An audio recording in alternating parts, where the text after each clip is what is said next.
Who recruited you to become the Undersecretary for Administration? The former Secretary and Vice President Sara, Your Honor. You are the one in charge also of the confidential funds of the Department of Education. Ito pong fiscal year 2023, this is your time.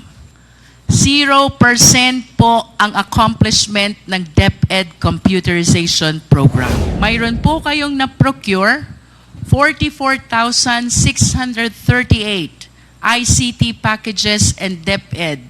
Ang na-deliver nyo lang is 16,580. Nasaan po yung nawawalang ICT packages?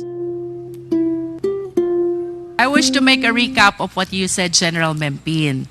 You mentioned collaboration with Muslim communities, information, awareness, and dissemination to all residents, meetings with other intelligence units, collaboration with business and other sectors, presence of patrols, and presence with all other professionals to make sure that no bombing incident will happen in Davao City. You confirm that? That's correct, Your Honor. And these Mr. are Chair. the reasons why you were able to achieve the level 10, the highest score for the peace and order situation in Davao City. You confirm? Yes, Your Honor, Mr. Chair. And I must say, Mr. Chair, General Mempin, na ito rin ang dahilan why I wish to conclude pinagtiwalaan ka ng noon ay City Mayor and now our Vice President Sara Duterte. Yes, Your Honor. Level 10 score is something that I am sure you will be able to gain the trust and confidence of whoever is the local chief executive of the area to which you are assigned. You agree with me? Yes, Your Honor, Mr. Let's Chair. move forward, General Mempin. Kailan po kayo nag-retire sa AFP? I retired last January 28, 2023, Your Honor. January 28, 2023. And I understand you entered the Department of Education during the time of VP Sara Duterte. You confirm that? That's correct, Your Honor, Mr. Chair. Can you please enlighten us? Ano pong appointment ang nabigay sa inyo during your time in DepEd? First, ma'am, I was appointed as or recruited as consultant of Department of Education from April. Can you please expound? Consultant on what matter? I was a highly technical consultant because I came from the armed forces and our former secretary and vice president consider me as an asset in collaboration or engaging the security sector. And you believe, General Mempin, that it was your career in the AFP, which was considered by then Secretary of DepEd why you were hired as the highly technical consultant. That's correct, Your Honor. If you Mr. can Chair. still recall, General Mempin, ano po ba ang trabaho ng isang highly technical consultant as you were made to understand during that stint in the Department of Education? When you become a highly consultant, meaning the unit or the agency could not have it on its own personnel. That's why they could engage or hire the services of a consultant, ma'am. For the information of the Filipino people, General Mempin, please allow me to share the functions which were under your position as highly technical consultant. 1, provide high-level policy advice on topics agenda that are confidential in nature. 2, provide guidance, technical oversight, and expert advice to DepEd in the development of various programs in all levels of governance on safety and security. 3, engage and collaborate with other departments and security-related services. 4, submit monthly status to OSEC. And 5, perform other duties related thereto. Would you agree with me, General Memphine, that as highly technical consultant, your mandate is to make sure that the need to promote and ensure safety and security is well addressed? That's correct, Your Honor, Mr. Chair. You confirm that. Yes. And having confirmed that, tama po bang isipin, you are the one in charge also of the confidential funds of the Department of Education? That's not correct, Your Honor, Mr. Chair. Then, General Memphine, if you're not the one in charge of this confidential fund, then who is or who was? I was not aware of, because I only more on, because after April, May, when USEC for administration is open, I was again asked if I could, but I'm not part of the utilization or how the confidential part. But you agree with me, General Memphine, lahat ng trabaho na ibinigay sa inyo, hindi nyo ito kayang isagawa without the necessary funding. And the funding that is allowed for these purposes is, of course, the confidential fund. Do you agree with me? That's correct, Your Honor, Mr. Chair, but I have not received any instructions and also funds, for that matter, on in the performance or in the accomplishment of task given or mandate to me as the consultant. Your In Honor, other words, General Memphine, while your job description as highly technical consultant pertains to safety and security, you have no access to confidential fund and you did not give any instruction from the head of the agency. That is your statement. Do you confirm that? Yes, Your Honor. I am not part of Thank the you. utilization. Let us move forward, General Memphine. Kanina may na-mention po kayo. After some time, you were appointed as the USEC for administration. Did you apply for this position? No, ma'am. I was recruited by the former Secretary and Vice President. Balikan ko po yung highly technical consultant. Of course, you expressed your desire because a notice of award was given to you to be the highly technical consultant. Aside from you, General Memphine, meron pa po bang iba na nag-express ng desire to be engaged as the highly technical consultant?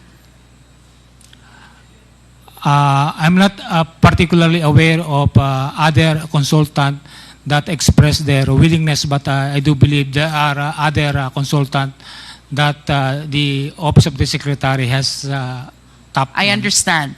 How about with respect to your appointment as USEC for administration? You said you were chosen. You confirm that? I was recruited, yes, ma'am. You were recruited. Who recruited you to become the Undersecretary for Administration? The former Secretary and Vice President Sara, Your Honor, Mr. Chair. And would you know why? Bakit ikaw ang napusuan na bigyan at pagkalooban nitong pagiging Undersecretary for Administration ng Department of Education? As to the reason, the actual reason behind it, I was not aware, but I can surmise the trust and confidence that she has on me. That is maybe correct. the reason, ma'am.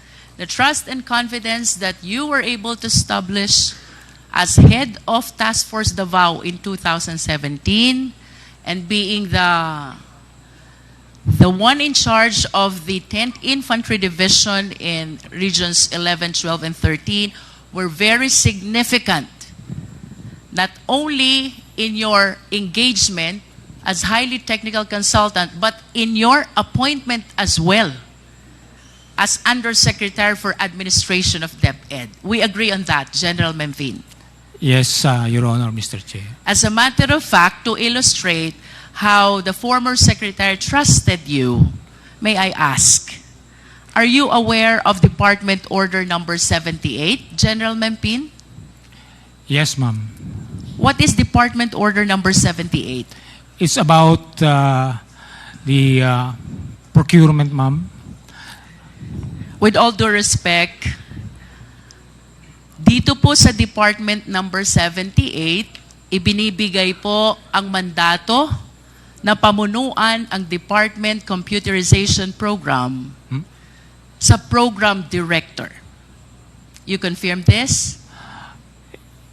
Yes, I stand corrected, ma'am. Yes, about, In other TOC. words, since 2010, General Memphine, ang Department Computerization Program ay pinamumunuan ng Program Director. Ito po ang nakasaad sa Department Order Number 78. But because the former Secretary trusted you so much on this position of being the Undersecretary for Administration, the DepEd issued DO Number 16, Series of 2023. Would you like to enlighten us kung ano po itong DO16, Series of 2023? Actually, it's the revision of the Department Order 78, ma'am, Series 2010. It's actually revising the compositions of those for the procurement. To be specific, General Memphine, with all due respect, ano ho ang pinaka-significant na naging pagbabago in terms of the DepEd Computerization Program from DO78 to DO16? It's not only the director who decides for the procurement of Department Computerization Program, ma'am. For the information of the committee, General Memphine, it is clear that from DO number 16, the management of the department's computerization program was transferred from the program director to the Undersecretary for Administration, and that is you, General Memphine. That is how the former Secretary trusted you. A policy which has long been existing for 13 long years, 2010, was suddenly changed, transferring the management of DepEd Computerization Program from the Program Director to the Office of the Undersecretary for Administration. Do you agree with me? Yes, ma'am. Ma'am, can I elaborate, Mr. Chair? Yes, please. Please continue. Actually, before the computerization program is, because actually we notice some issues in the DCP procurement, particularly in terms of the members. So, because there's a huge amount of money involved in the DepEd computerization program, so it was agreed through the executive committee as a collegial body to elevate the authority of deciding the DepEd computerization program from program director to but basically the program director is actively involved in the decision making. I understand, General Memphine. Now let us go to the DepEd computerization program. Per fiscal year 2023, mayroon po kayong report. Ang sabi nyo, the delay and underperformance in procuring the ICT packages for 2023 were mainly due to the reconfiguration of the original specification and modifications of the package contents. You agree with this? Yes. Because this is in your report. But I wish to ask General Memphine, how come in your physical target versus accomplishment, kindly show on the screen, ito pong fiscal year 2023, this is your time. as the one heading the DepEd computerization program, simultaneous with you being the Undersecretary for Administration. 0% po ang accomplishment ng DepEd computerization program. Can you please enlighten us on this?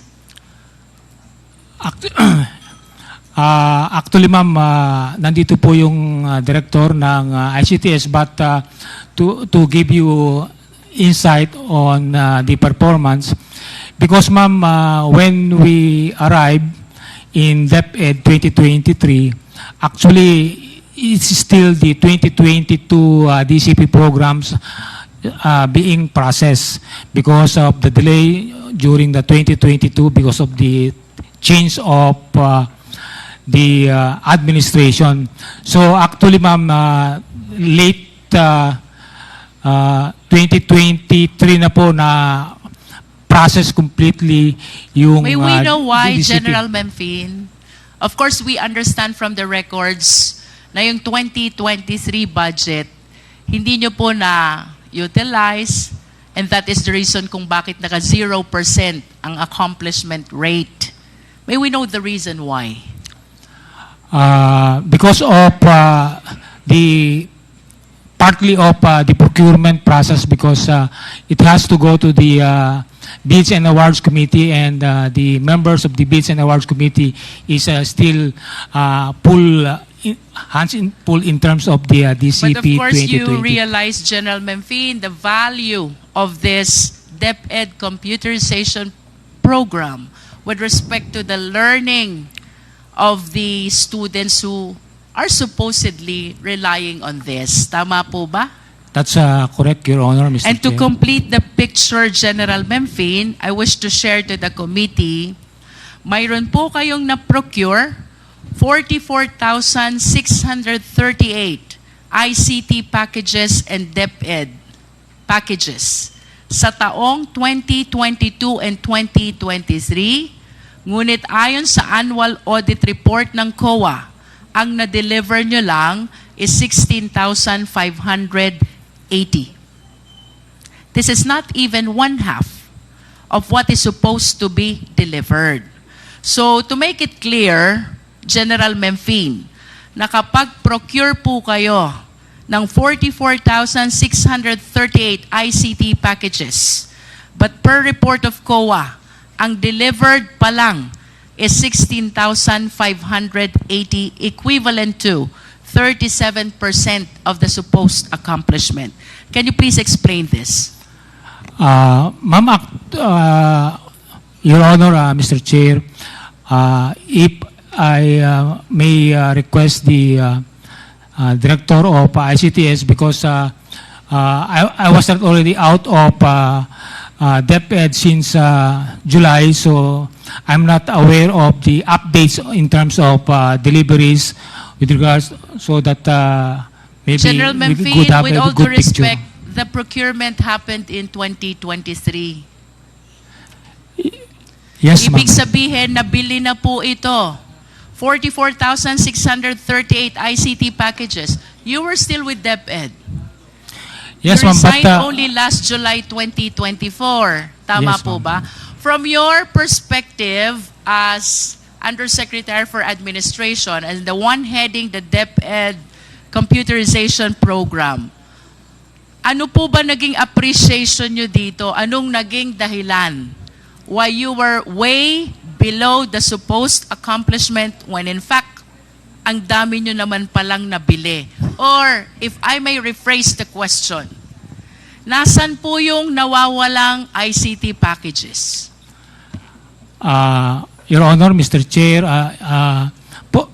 during the 2023, only the DCP 2022 was processed, procured, and only started delivering in late 2023. And actually, only the first three. In both dates that you mentioned, General Memphine, you're very much connected still with the Department of Education. Yes, ma'am. So I'm explaining that during the 2023, ma'am, the DCP 2022 is prioritized, so it's only being deliberated or processed in the procurement, and late of October, there were only 3 lots of DCP which were successfully bidded out, and 13 General was Menfin, processed in 20. If I may interrupt, let's simplify the question. The 44,638 ICT packages were procured during that time. Only 16,000 were delivered. Nasaan po yung iba? Ma'am, because the 3 lots supposedly delivered during December and early January of 2024 were subject to request for extension of some of the supplier, which we were not Mr. Chair, convinced. I lament that General Mempin could not give a clear and complete account of this 44,638, and I still have a lot of questions to raise. So may I just request General Mempin to please submit a written accounting of this 44,638 ICT packages with respect to their current whereabouts. Simple lang po ang question, General Mempin. Nasaan yung 44,000 minus 16,000 na ICT packages? Moving forward, Mr. Chair. General Mempin, I wish to raise questions about the DepEd confidential funds. There is such an AOM number 2024-15. This is dated February 1, 2024. Out of the 150 million confidential funds that were given to DepEd, only 3 quarters were utilized. That is equivalent to 112.5 million. Are you aware of this, General Mempin? I just made aware during the hearing about the confidential fund because I was not directly involved in the. Okay, but at least you can confirm that in the General Appropriation Act of 2023, DepEd has 150 million budget for confidential fund. You're aware of that? Yes, ma'am, as member of the EXICO. And out of 150 million budget for confidential fund, only the first, the second, and the third quarter were utilized. That is equivalent to 112.5 million confidential fund. You're aware of that? I was made aware of that, Your Honor, Mr. Chair. And sometime in February 2024, nag-issue po si COA ng Audit Observation Memo. Ang sabi po dito, there is such a 75 million disallowance na na-justify po nila later on. And out of this 75 million, however, mayroong 15.54 million pertaining to rewards to informers na hindi pa rin po na-clear because of lack of the necessary supporting documents. Can you please enlighten us on this? Your Honor, Mr. Chair, I was not part of how the confidential fund is being utilized, so I was not aware of the discrepancy, Your Honor, Mr. Chair. I understand. Nevertheless, General Mempin, having spent a long years of career in the military, of course you are aware about what confidential fund is. Yes, Your Honor, Mr. Chair. Can you please enlighten us? What do you understand about confidential fund?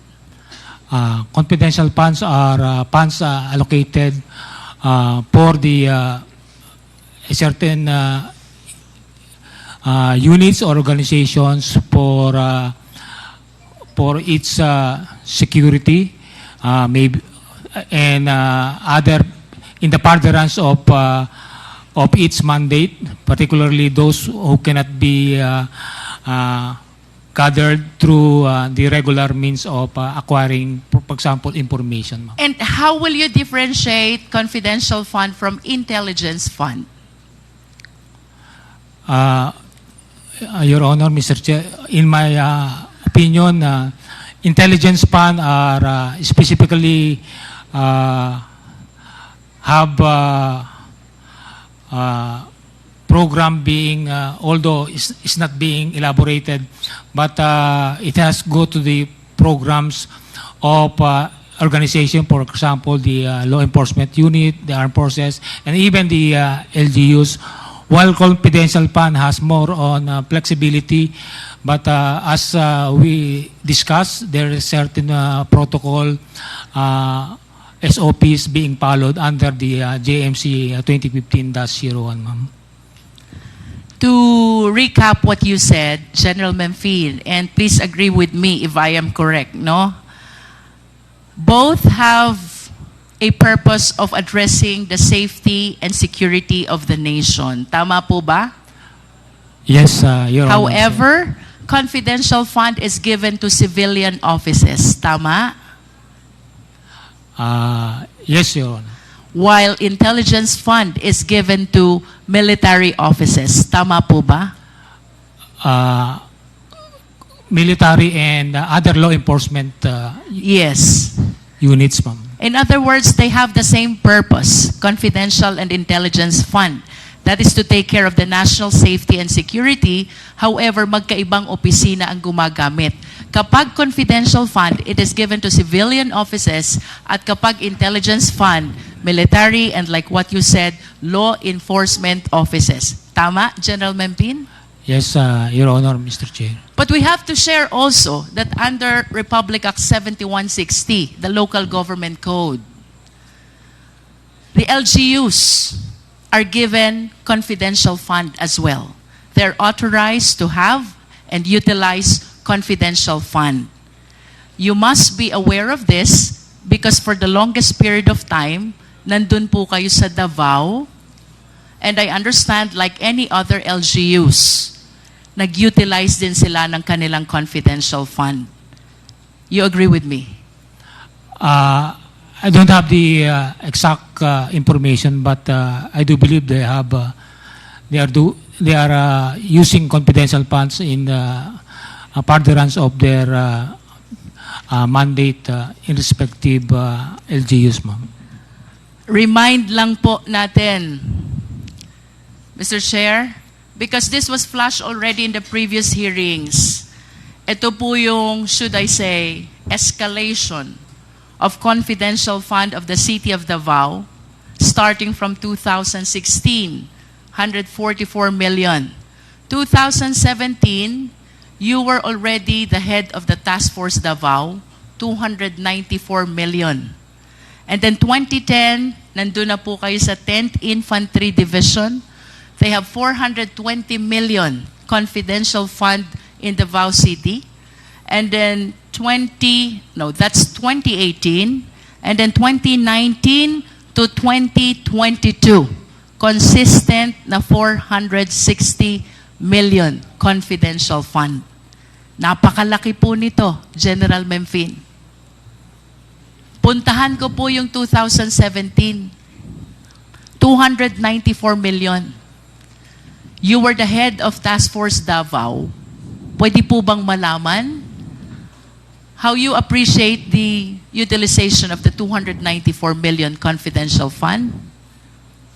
Again, ma'am, in my to be candid about it, Your Honor, Mr. Chair, I was not aware of how the confidential fund is being utilized or implemented, but I just wanted to report to the body that the LGU of Davao, even before and after my term, is being supported in terms of logistics, meaning our vehicles, the maintenance of vehicles are coming from the LGU, and if there are major activities like gathering like Kadayawan, Araw ng Davao, all the security elements involved in the securing Davao City and its major events.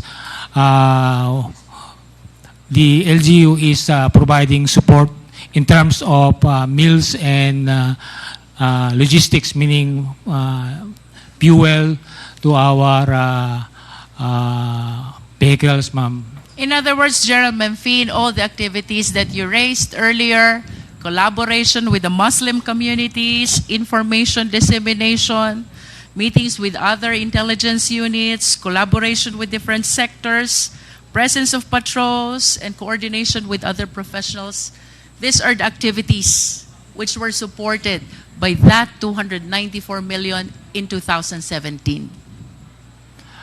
I have no idea, but because aside from Task Force Davao, there are also members of the Joint Task But Force Haribon. at least, those activities were part of the expenditures of the 294 million in 2017. Do you agree? I believe so, ma'am, but I'm not 100% sure. Thank you. Now let us go to AOM 2024-15. Ito po yung na-mention ko kanina, General Memphine, na mayroong disallowance na 75 million. Out of 75 million, the basis of the disallowance of 15.54 million is the lack of supporting documents for payment of rewards. Reward to informers. And in response to the AOM, nakatanggap po ang COA ng certification galing sa 4 na AFP officers. 1 is Colonel Moransing, 2 is Lieutenant Colonel Sangdaan, 3 is Colonel Panopio, and 4 is Major General Bahaw. Mayroon pong pinapa-explain ang COA na 15 million. This is about payment of reward to informers, and then in response, nag-submit po ang DepEd ng 4 na certification. General Memphine, can you please enlighten us? What are these certifications all about? Your Honor, Mr. Chair, the certification that I was asked to coordinate with commanders on the area with regards to the conduct of the Youth Leadership Summit are present here. And I was just asked to get the feedback from these units of the Army in particular of how they conduct the Youth Leadership Summit in their respective area and how effective it in securing or ensuring that these student out of school youth and even indigenous peoples, youth of indigenous peoples are protected, no? Because that's one of the thrust of also of Department of Education, that our youth be able to be a productive citizens of our country. Thank you. Now let us go to Colonel Boransing. Colonel Boransing, there is a certification here signed by you, I suppose. This is dated January 1, 2024. You are certifying about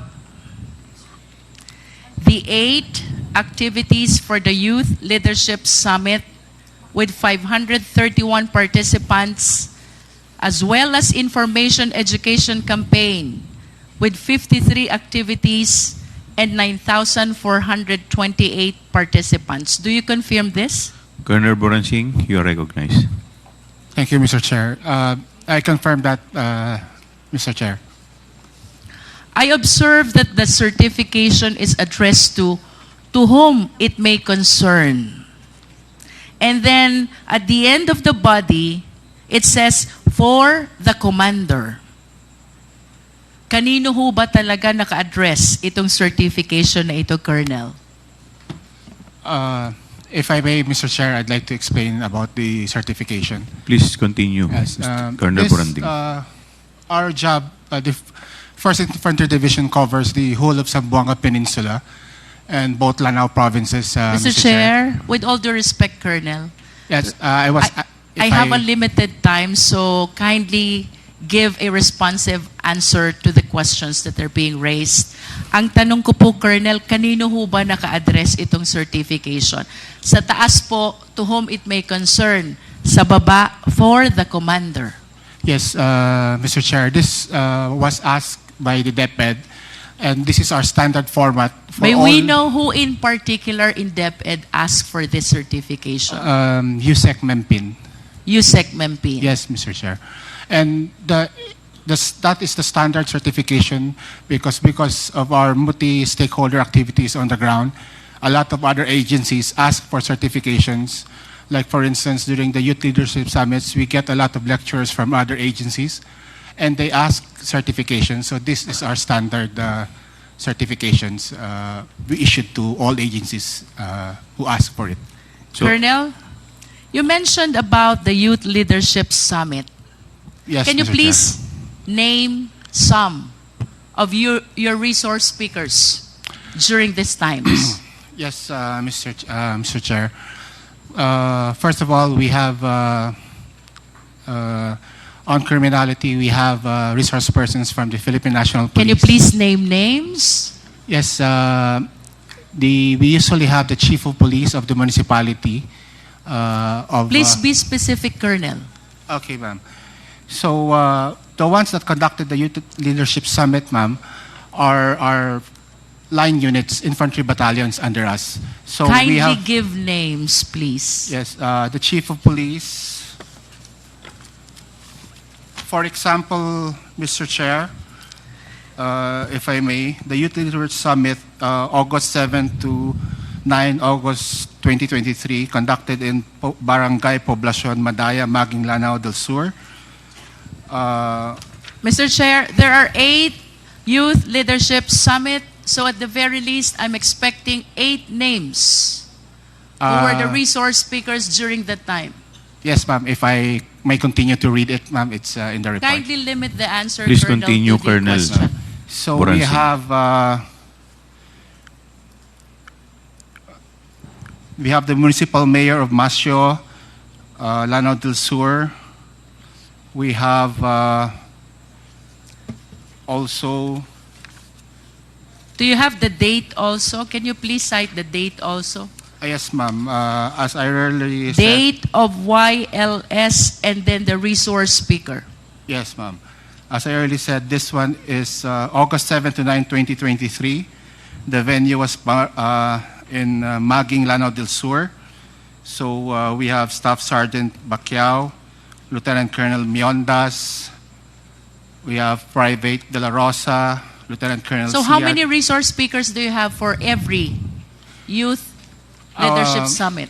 It depends on the commanders. For instance, in local terrorist groups, where in Lanao, it can range anywhere from 5 to 10. Is that the first, the one dated August? That's your first YSL? YLS. YLS. For 2023, the first one was in May. It was in Zamboanga del Sur province. 2023, the first one was May. Yes. And then? Then we have the second one is 16 June 2023. This was in Lanao del Sur, the municipality of Bubong. And then the third? We have July 26 for the 44th Infantry Battalion in Cabasalan, Zamboanga, Sibugay Province, Mr. Chair. Then we fifth? have July 29 in the Digkilaan National High School, Iligan City. Sixth? Then on September 29, we have in Barangay Pugan, Concepcion, Misamis Occidental. Then December 12, we had in Barangay D1, Dipolog City, Zamboanga del Norte. And as I earlier mentioned, another one in Zamboanga del Sur, this time in Dumingag Municipality, ma'am. So those are 8 that were conducted in the various areas. Mr. Chair, with the manifestation of Colonel Buransing, I respectfully move that we issue subpoena duces tecum to the head of the schools. Are they schools? No, ma'am. Not all of them are schools. One is Digkalaan. So what are they if they are not schools? Like, for instance, the first one last May was conducted in a barangay, in a sitio, ma'am. So Mr. Chair, I am moving for the issuance of subpoena duces tecum either to head of the school or barangay, which became the recipient of the Youth Leadership Summit Yes, conducted by Colonel Buransing. Yes, ma'am. Now let's go to... There's a motion by Honorable Congressman Luistro to issue a subpoena duces tecum to the head of school or barangay, Second, Mr. Chair. subject to the YLS. Youth Leadership Summit conducted by Colonel Buransing. Is there any Second, Mr. Chair. Duly seconded by Honorable Flores. Is there any objection? Hearing none, the motion is carried. May we request as well, Mr. Chair, that the documents in the possession of Colonel Buransing, which I believe pertains to the Youth Leadership Summit, be submitted to the committee? Mr. Chair, according to the Freedom of Information Act, since these are confidential, we can share it, but if we follow the Act, the Philippine Army or the General Headquarters Armed Forces would like to ask a written request from the committee, which is according to the Freedom of Information Act. Then we will provide. COMSEC is requested to draft a letter Thank you, Mr. as Chair. requested by Colonel Buransing. Please continue, Congressman Luistro. Mr. Chair, I wish to direct the next question to Lieutenant Sangdaan. Lieutenant, kindly occupy one of the seats.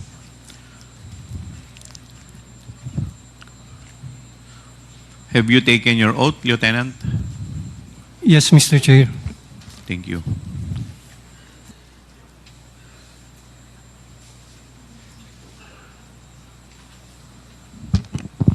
Lieutenant Sangdaan, I have here a certification which bears your signature, I suppose. This is about the 22 activities for the Youth Leadership Summit and 49 activities for the Information Education Campaign. This was held in the provinces of Ilocos Norte and Ilocos Sur, as well as La Union. Do you confirm this certification? Yes, Mr. Chair, Your Honor. And the certification, similar to the one issued by Colonel Buransing, is addressed to whom it may concern on the upper part and then on the lower part for the commander. For the record, Lieutenant Colonel Sangdaan, kanino niyo Yes. po ba talaga ina-address itong certification? Lieutenant Yes, ma'am, Sandaan, to the please. DepEd, ma'am. And can you be particular? Sino po sa DepEd? Ma'am, can I just give the background, ma'am? That was the instruction of my commander, and according to my commander, it was Major General Mempin who Okay, requested. you answered the question already. Yes, ma'am. And similar to the questions which I raised to Colonel Buransing, do Yes, you ma'am. have also some documents with you which can provide details about the recipient of this 22 Youth Leadership Summit?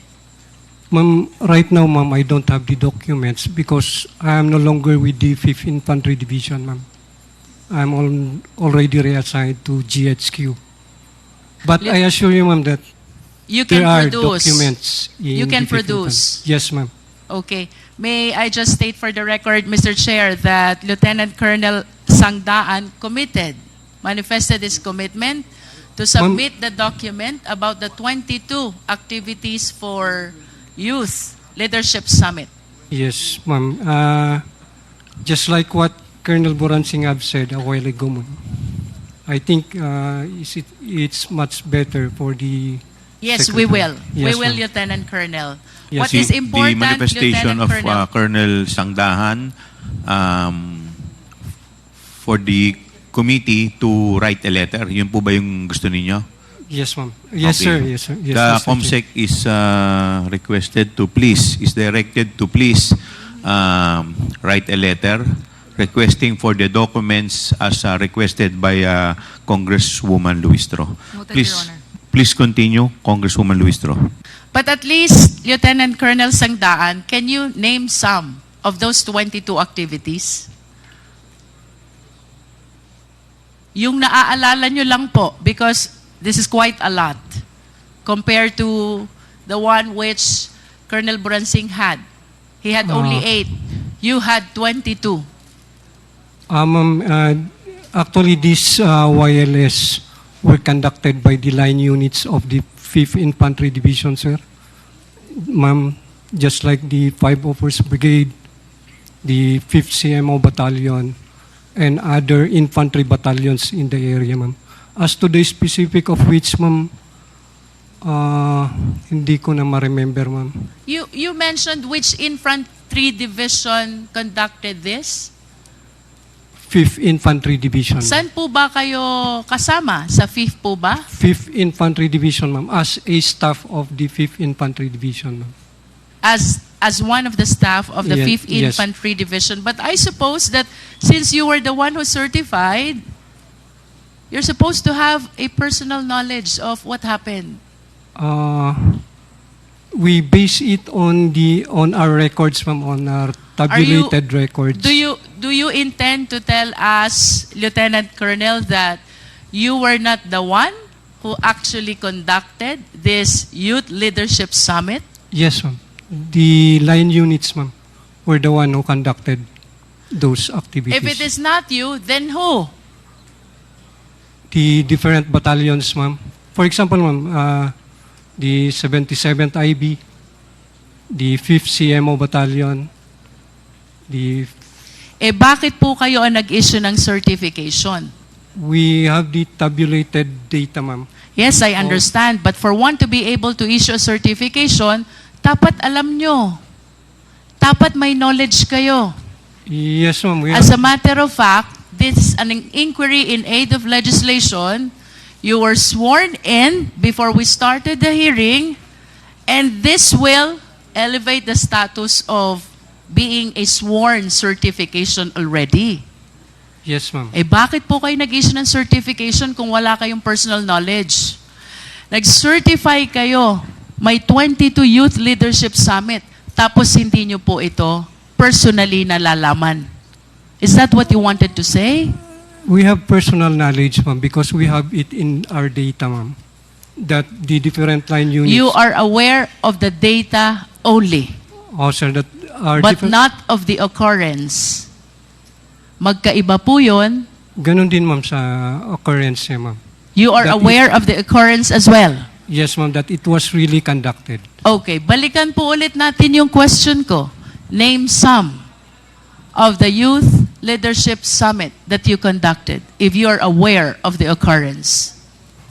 Just like in San Mariano, Isabela, ma'am, we have conducted the YLS there, Barangay po iyan, municipal, ma'am. municipal. Ang recipient po natin, sino? Sino pong audience nyo doon?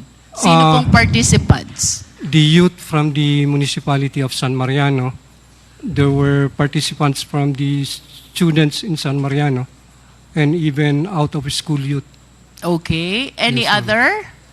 Any other YLS that you can recall? As reported by line units, ma'am, also in Baguio City. You are basing your testimony, Lieutenant Colonel, on the report. Tama po ba? Yes, That's what ma'am. you said. Yes, ma'am. And this will only mean that you are not aware of the occurrence.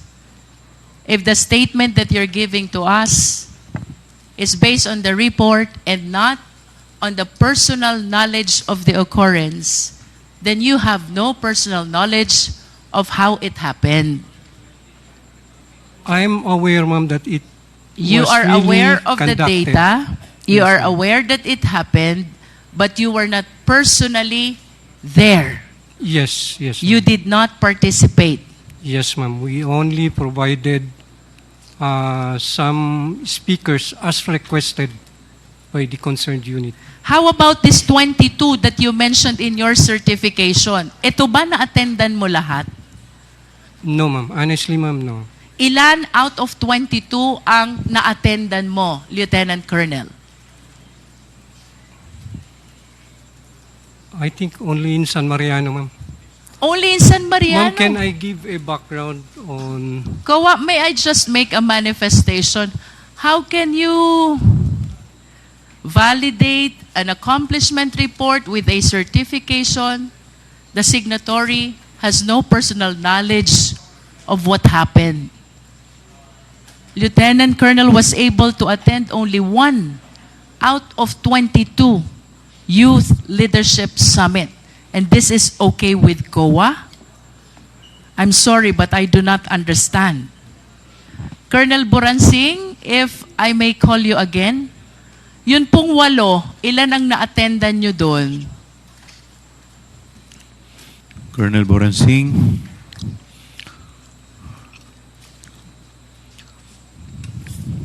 Out of 8 Youth Leadership Summit, ilan po yung na-attendan nyo?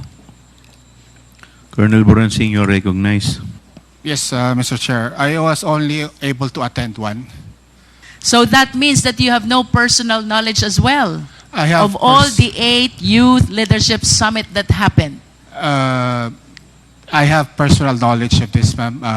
Mr. Chair, if I may explain lang po, the structure of my position is I am the G7 of the Infantry Division. So the Infantry Division has 3 infantry brigades. They control 3, one has 4 provinces, the other has 1 province, and the other brigade has 1 province. So I am in charge of supervising. I am the Civil Military Operations Officer, Mr. Chair. So I closely monitor, we all closely monitor the program of the Youth Leadership Summit to ensure that it is multi-stakeholder and it fits the objectives of the program. So we have personal knowledge. We can't go around in each barangay, but they have, since we used budget from the Philippine Army, we have after-activity reports, fund utilization reports, pictures, and documentations. And we have to ensure this because we have a yearly inspection from higher headquarters. So we may not have been there, but we have personal knowledge. We are the program managers of this book. You mentioned a while ago, Colonel Boransing, Yes. you were Madam. using the fund of the Philippine Army. Uh, You confirm Yes. that? yes, Mr. Are you Chair. sure? Yes, sir. Yes, Mr. Chair. For the 8 YLS Yes, that Mr. were Chair. conducted, you used the fund of the Philippine Army. For our participants, we used the Philippine Army.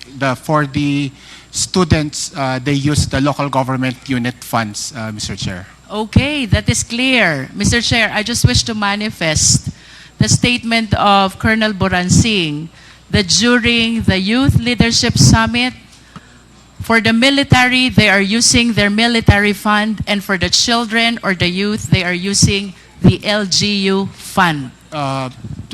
Mr. Chair, if I may. Please continue. Yes. They use some use the provincial local government funds, and the municipalities. Some delegates also are using the the municipal LGU funds. And for the participants from the other stakeholders, from DepEd, from BIDEA, from the police, of course, they use their own funds. So it's really a multi-stakeholder. In other youth words, fund. Mr. Chair, a lot of offices and agencies are using their respective funds for intelligence in conducting the Youth Leadership Summit. This is your statement, Colonel Buransing. I didn't say intelligence funds, ma'am. What I said was, like for instance, for their billeting for the hotel, they have to pay from their own agency funds. For their food, they have to pay po. What is clear, there are different offices Involved. who shoulder their respective expenses Yes, Mr. for the Chair. purpose of Youth Leadership Summit. Yes, Tama? Mr. Chair, yes. In other words, it is not only the DepEd Yes, Mr. Chair. who spends its confidential fund. I have no knowledge of what their source of funding is. But in as far as you are concerned, kanya-kanyang gastos ang KKB. iba't ibang opisina. KKP po. And for the children, the youth, you said it is being shouldered by the LGU. Tama? Yes, Mr. Chair. Thank you, Colonel. May we request Lieutenant Colonel Panopio? Colonel Panopio, you are recognized. Good afternoon, Mr. Chairman, Your Honor. Colonel, I have with me another certification bearing the signature of Magtanggol Panopio. Is this your signature? Yes, Your Honor, Mr. Chairman. On this certification, you certified 205 youth students from different schools. 3 youth leadership summits held in the provinces of Bulacan, Nueva Ecija, and Zambales. You confirm this? Yes, Mr. Chairman, Your Honor. And similar to my question to Colonel Buransing and the other Lieutenant Colonel, nakalagay po sa certification nyo, to whom it may concern, to sa taas, sa baba, for the commander. Kanino po ba talaga naka-address itong certification nyo? This is addressed to DepEd, ma'am. May I explain for the commander, ma'am? And can you please kindly be particular, who in DepEd? Ang dami po nila sa DepEd. Sino po sa DepEd ang kausap nyo when you submitted this certification? Yusek Nolasco Bempin, ma'am. That's Yusek Mempin. Okay. And can you please substantiate as well the 3 youth leadership summit that you conducted in your province? Ikaw ba nakaparticipate dito? Your Honor, Mr. Chairman, hindi po kami nag-participate specifically because as a staff, we are just supervising and monitoring the activities of the Youth Leadership Summit. So because- similar to Colonel Buransing, you are just aware of the occurrence, but you were not part of the event. Yes, Your Honor, Mr. Chairman.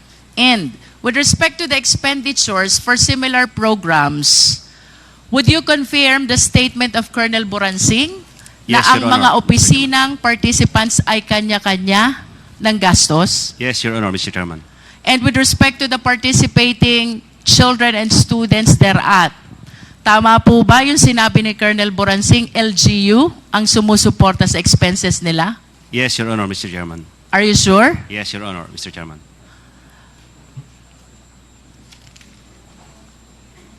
Can we recall Lieutenant Colonel Sangdaan? Yes, ma'am. Lieutenant Colonel, tanungin ko lang po yung pagdating sa expenditure. Do you confirm the statement of Colonel Buransing? Kanya-kanya ng gastos lahat ng opisina. Yes, ma'am. Oh, no, yes, ma'am. And with respect to the children and the youth, it is the LGU The who LG, support the expenses. yes, ma'am, through their POPs plan, ma'am. Thank you. Mr. Chair, I am done with Lieutenant Colonel Panopio. I wish to proceed to Major Dombrigue. Major Dombrigue. Major Dombriding, you are recognized. Have you taken your oath, Major? Nakapag-take na po kayo ng oath. Okay po. Major, meron po kayo ditong submission prepared by you, certified by Lieutenant Colonel Panopio.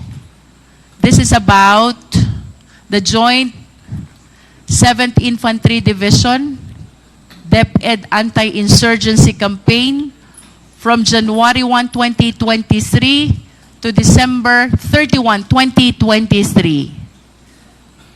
Do you confirm, Major, na ang sinertify niyo po dito ay 313 insurgency awareness and 166 posted social media products? Good afternoon po. Yes, ma'am, Mr. Chair. Through that data was based on the reports of our line units. Ang kasama po dito, Brigada Eskwela, insurgency awareness, environmental protection, shared and posted social media products. And then you also have number of health-related activities. Ang dami po nito, Major. Tanong, saan po nanggagaling yung pondong ginagamit nyo for all of this? Ma'am, most of that funds was under the PAPs on the APB of our line units. Ano po yung PAPS? Please enlighten us. Projects, activities, and programs po. And can you please tell us which agency is this? In particular, ma'am, is the Philippine Army in collaborations with our partner stakeholders on the ground. In other words, similar to the statement of the three prior officers, yung mga activities nyo, ang gumagastos is the Armed Forces of the Philippines. Tama po ba? Yes, ma'am, Your Honor.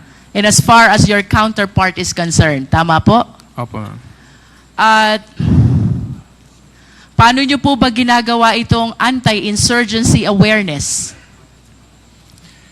Ma'am, Your Honor, in partnership with the different schools and local government units, our line units is conducting intensified information awareness drives on security awareness, ma'am. How about the social media posts? Paano nyo po ba ginagawa to? Utilizing the social media platforms of our infantry divisions and our line units, ma'am, we cross-post social media products of the AFP units and to include, ma'am, the other agency social media products. Rough estimate lang po, Major. Sa tingin nyo po itong mga reported activities nyo na to, total of 9,712, the activities I mentioned earlier. If you're aware, mga magkano po ang nagastos na pondo ng AFP dito? Ma'am, with that figure, the number of anti-insurgency flyers distributed, a very minimal expenses lang po dahil printed flyers lang po ito dun with the bond paper po. You're saying minimal. You're saying minimal. Minimal expense. You said that? Yes, ma'am. And it will no way reach 15 million. Tama? Hindi po, ma'am. Hindi. Hindi po. No way. No way. Thank you. Mr. Chair, gusto ko pong balikan si General Mempin. General Mempin, you are I'm about to recognized. wrap up, Mr. Chair. Yes, Your Honor, Mr. Chair. General, kanina po sabi nyo, hindi nyo alam yung confidential fund. Yeah, You that's still correct. confirm that?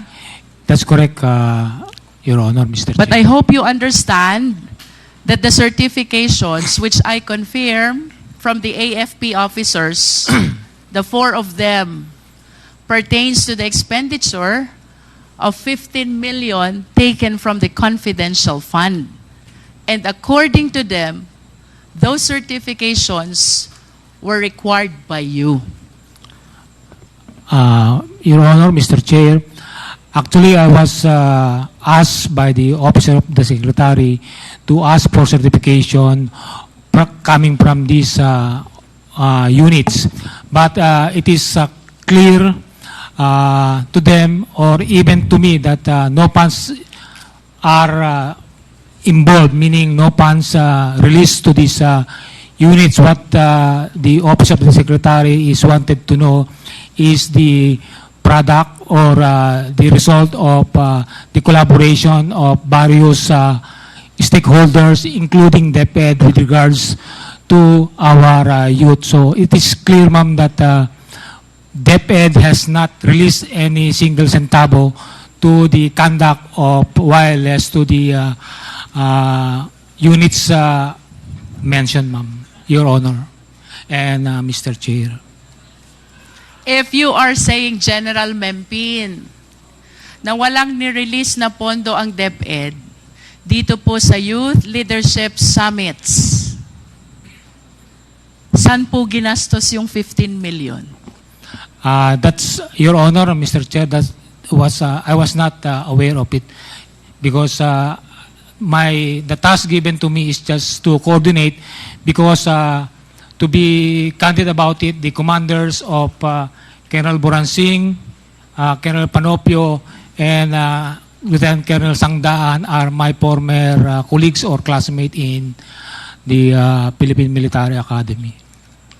Mr. Chair, I wish to ask the COA, Attorney Camora, tama ba ang understanding ko? Sa AOM, may disallowance na 75 million. Out of 75 million, you are asking for supporting documents of the 15 million which were paid as rewards to informers. Attorney Camora, you are recognized. Yes, Mr. Chair. And in response to that supporting documents, the DepEd submitted these certifications about the Youth Leadership Summit. Tama ba? Yes, Mr. Chair. In other words, these certifications submitted by the AFP officers are being used as justification for the 15 million utilization paid as reward to informers. Tama po ba? Yes, Mr. Chair. General Mempin, your statement is completely contradictory to the stand and position of COA. Your Honor, Mr. Chair, as I previously mentioned, the only task given to me is to coordinate to my colleagues in the active service of the Philippine Army to have a report on the conduct of Youth Leadership Summit. But as to the utilization or disbursement of 15 million payment to informers, I was not made aware of it, and I have no knowledge that this certification is for the payment of informers. Your Honor and Mr. Chair. General Mempin, I understand we also have Major General Bahaw. You have a letter here, General Bahaw. This is about the 9 Youth Leadership Summits. Kanino nyo po ito in-address? Good morning, ma'am. Good morning, Mr. Chair. May I be recognized? Major General Bahaw, you are recognized.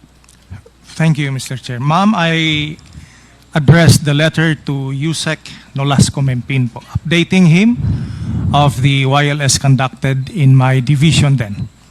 And similar to the questions that were propounded to the 3 other AFP officers, kapag ho ba nagwa-YLS kayo, sinong gumagastos? Ma'am, sari-sariling agency po na nagpa-participate dito ang gumagastos. Sa amin po, more on facilitation and security. Kami po ang gumagastos sa sarili naming mga tropa. And with respect to the children and the youth who are the participants, do you confirm what they said already? LGU ang gumagastos? Yes, ma'am. At kanina po sinabi din ni General Memphine, balikan ko si General Memphine, sabi niyo po, General, wala talagang gastos ang DepEd dito? To You be stated clear, that kanina. because as I was asked if the confidential funds is used for the conduct of wireless, so it's clear that no funds is downloaded or given to the Philippine Army for the use of the conduct of wireless, but if confidential fund is given General, to informers that of is DepEd. tantamount to saying na walang gastos ang DepEd sa inyo.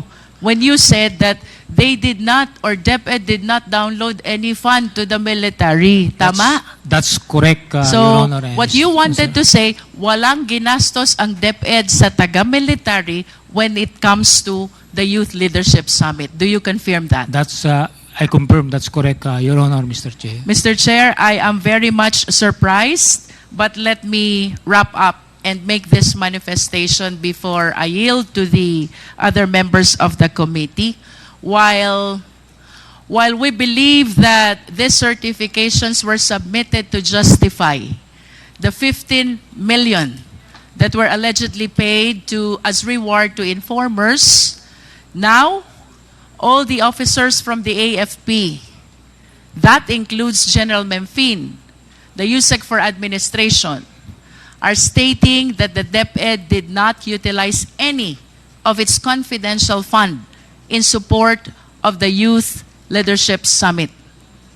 These statements, Mr. Chair, are completely contradictory to what DepEd has made the COA believe in the submission of all these certifications.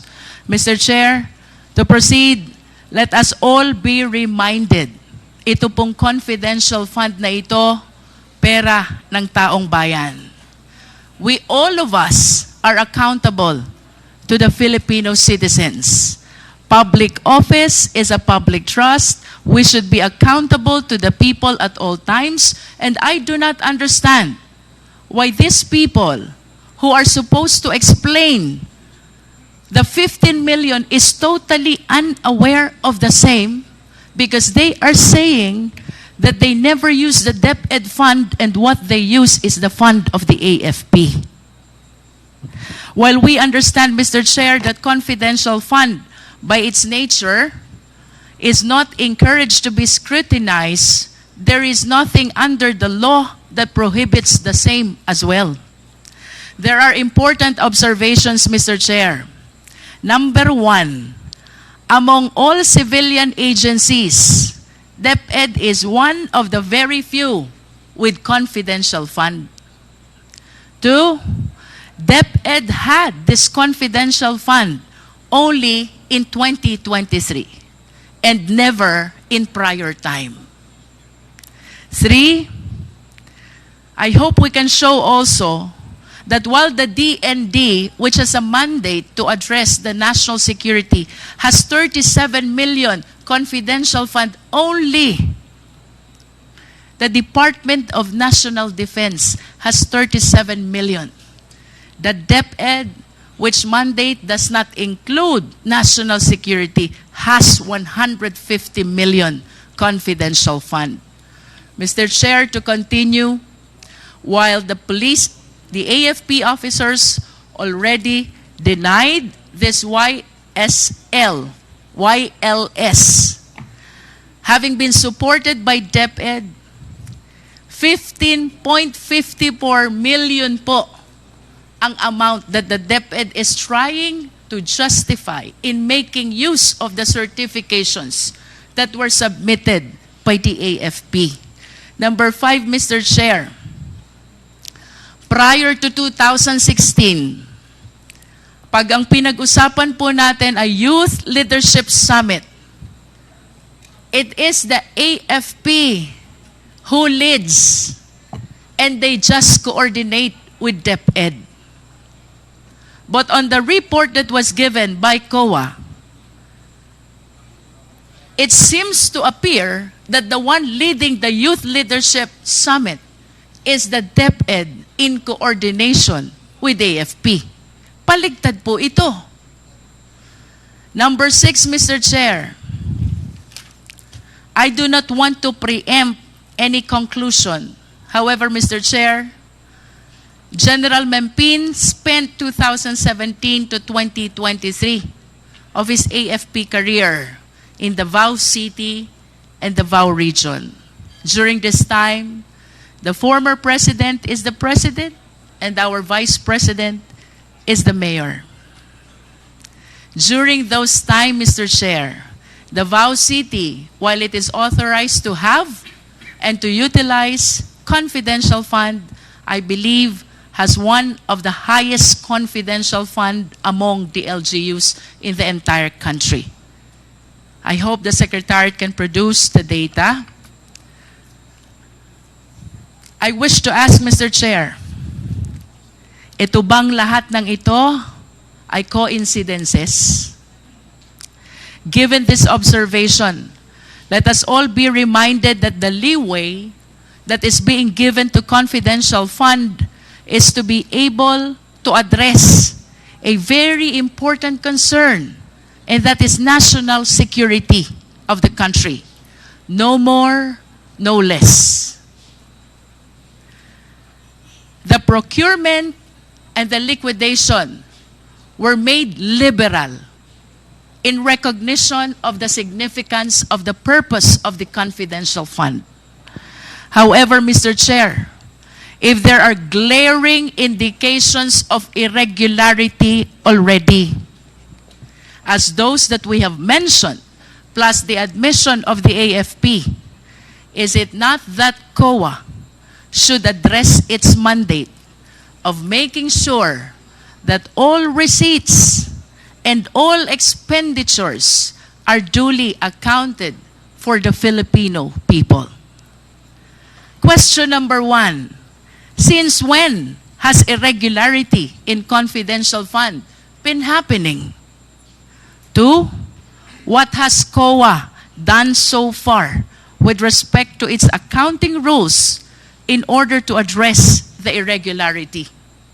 And 3, will COA simply brush aside these irregularities, especially with the admission of the AFP that they were the one who spent for the 15 million Youth Leadership Summit and not the Department of Education?